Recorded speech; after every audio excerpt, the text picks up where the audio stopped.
ناظرین آپ کو بتائیں قومی اسمبلی کا اجلاس جاری ہے. وزیر اعظم محمد شہباز شریف اظہار خیال کر رہے ہیں. آئیے آپ کو براہ راست لیے چلتے ہیں. یہ سوال کیا تھا کہ ہمیں اس لیے مارا جا رہا ہے کہ ہم مسلمان ہیں، ہمیں اس لیے ختم کیا جا رہا ہے کہ ہم ایک خدا، ایک رسول اور ایک کتاب کو ماننے والے ہیں.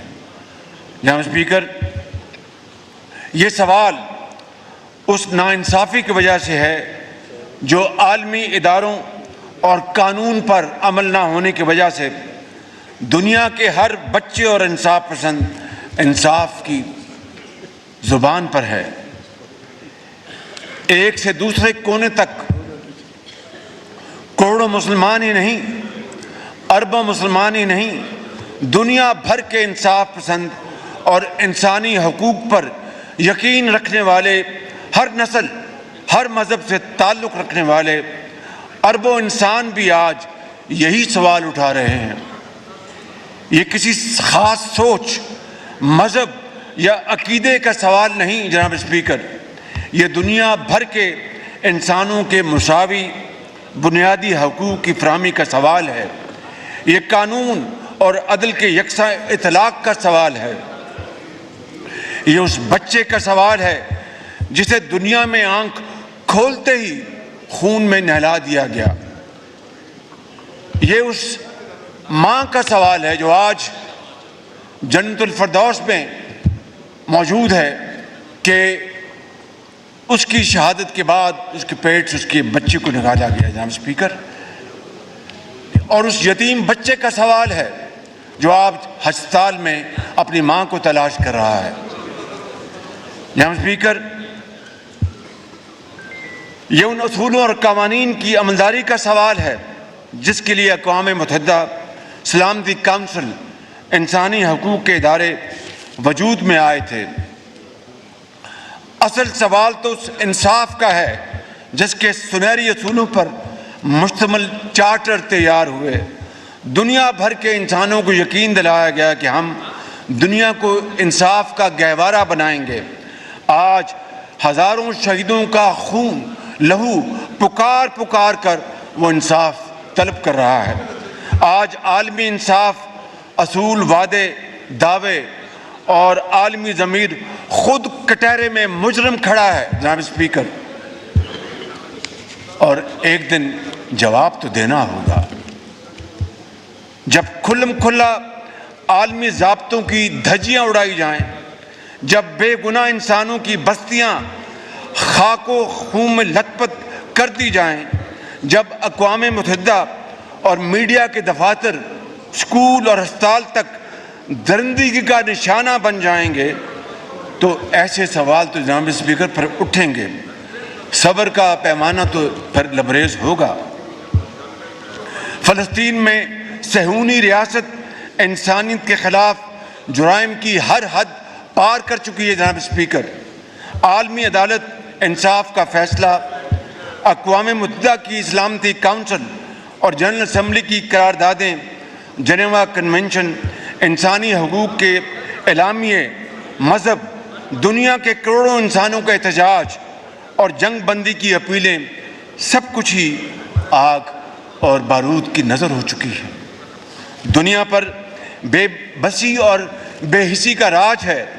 آج پوری دنیا، بالخصوص اسلامی دنیا کے عوام میں شدید غم غصے کا لاوا ابل رہا ہے. اگر انصاف کے تقاضے پورے نہ کیے گئے، بے گناہ انسانوں کے قتل عام کے مرتکب ریاست کو انصاف کے کٹہرے میں کھڑا نہ کیا گیا تو عوامی غیظ و غضب کے لاوے کو روکنا پھر کسی کے بس کی بات نہیں ہوگی. پوری دنیا کا امن اور ترقی اسی میں بسم ہو جانے کا خطرہ ہے. اس پر آنکھیں بند کرنے سے کام نہیں چلے گا.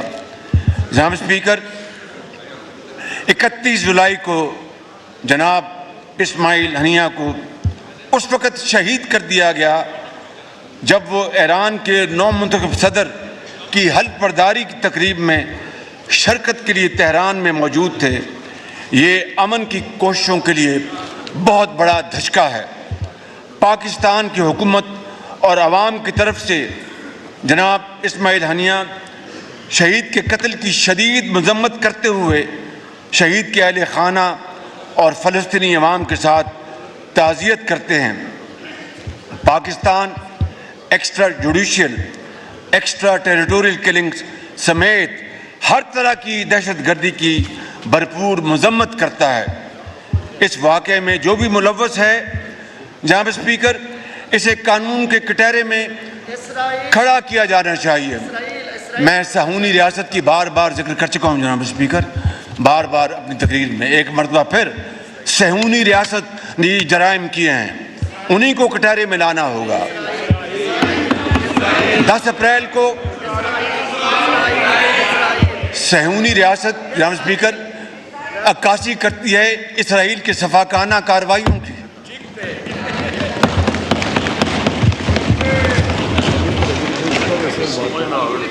10 اپریل کو اسماعیل ہنیہ کے 3 بیٹے، اندازہ کیجئے جناب اسپیکر اس سے بڑی صفاقی کی اور داستان کیا ہو سکتی ہے، اس سے بڑے اور جرائم کیا ہو سکتے ہیں جناب اسپیکر۔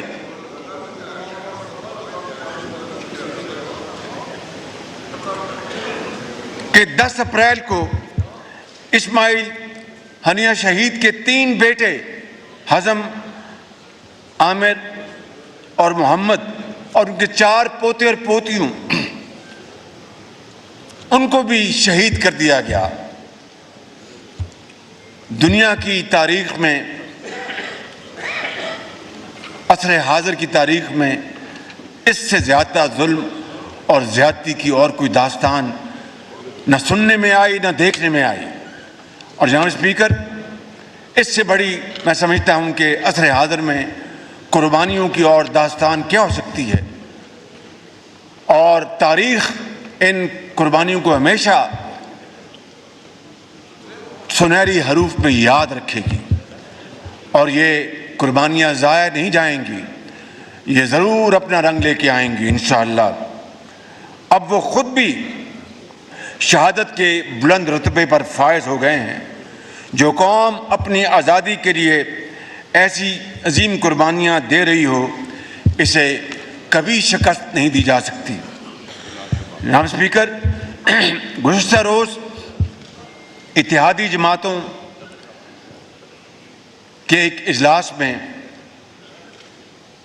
جو ہم نے فیصلے کیے اس کے مطابق فلسطینی بہن بھائیوں سے یکجہتی اور اسرائیلی بربریت کی دو ٹوک مذمت کے طور پر آج 2 اگست کو پاکستان بھر میں سوگ منایا جا رہا ہے۔ یہ بھی فیصلہ کیا گیا ہے کہ پاکستان فلسطین کو امدادی سامان کی فراہمی جاری رکھے گا اور مظلوم فلسطینی بہن بھائیوں کی طبی امداد کے لیے مؤثر اقدامات اٹھائے گا، جس کے تحت فلسطینی زخمیوں کو علاج معالجے کے لیے پاکستان لانے کا بندوبست کیا جائے گا۔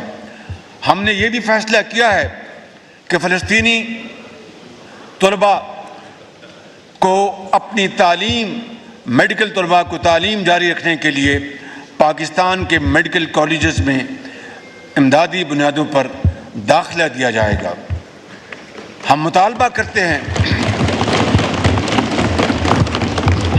کرتے ہیں کہ نہتے فلسطینیوں کی فوری طور پر انسانی ہمدردی کے تحت امداد رسائی یقینی بنائی جائے۔ اسلامی تعاون تنظیم کے پلیٹ فارم کو مزید فعال بنایا جائے۔ آج نماز جمعہ کے بعد ملک بھر میں اسماعیل ہنیہ کے شہید کی غائبانہ نماز جنازہ ادا کرنے کا اہتمام کیا گیا ہے اور اپیل کی گئی ہے۔ فلسطینیوں سے یکجہتی کی ایک خصوصی قرارداد بھی ابھی ایوان میں پیش کی گئی ہے۔ جناب اسپیکر، ختاماً پاکستان کی سفارتی پالیسی بابائے قوم قائد اعظم محمد علی جناح اور آل انڈیا مسلم لیگ کے فرمودات اور اصولوں پر مبنی موقف کی بنیاد پر آج بھی اسی مضبوطی کے ساتھ جاری اور ساری ہے۔ جناب اسپیکر، نہ ہوگا رائے گاں خون شہیدان وطن ہرگز، یہی سرخی بنے گی ایک دن عنوان آزادی